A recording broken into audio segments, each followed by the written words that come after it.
Depuis la manufacture de la grande droguerie poétique, j'ai l'honneur de vous dire bonjour. Le président-directeur généreux que je suis s'apprête, comme vous, à vivre un nouveau confinement. Pour nous, ce n'est pas tellement problématique. Nous concoctons de nouvelles recettes, de nouveaux produits, mais nous allons nous accrocher, comme toujours, et plus que jamais, à notre poésie résistante. Alors pour bien commencer cette série, je voudrais vous lire l'un des premiers poèmes qui fut écrit lors du premier confinement.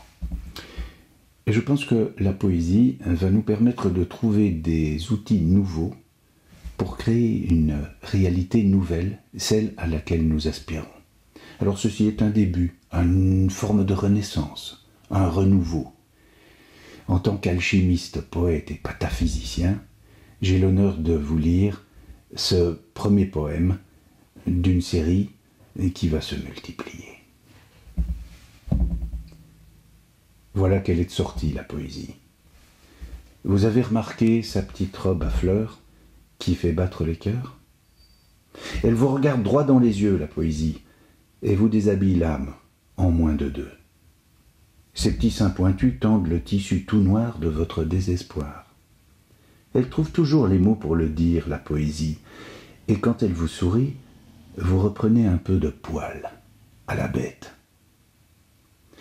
En cet automne curieux, qui jaunit parfaitement, sans s'occuper de vous, vraiment, elle est bonne fille, la poésie. Vous l'aviez pourtant abandonnée dans un jardin d'enfants, oubliée dans la malle de grand-maman, tant de fois découpée en tout petits morceaux, épluchée, disséquée, mâchouillée, rabâchée, ânonnée, serinée, en calculant méticuleusement ses rimes qui rament et ses jolis petits pieds.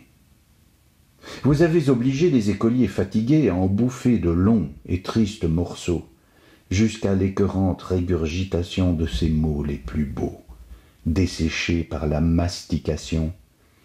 Et puis vous avez rangé son cadavre dans de pratiques sarcophages, étiquetés par la critique, et embaumés dans les anthologies pour nécrophiles.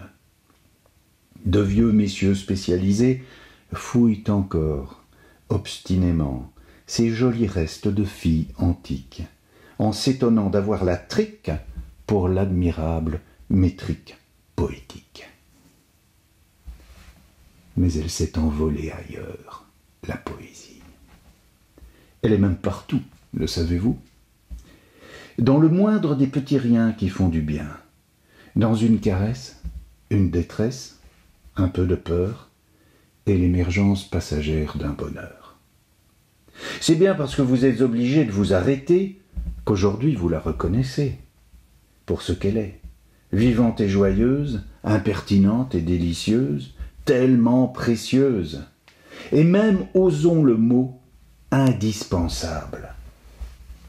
Vous en reprendrez bien une dose.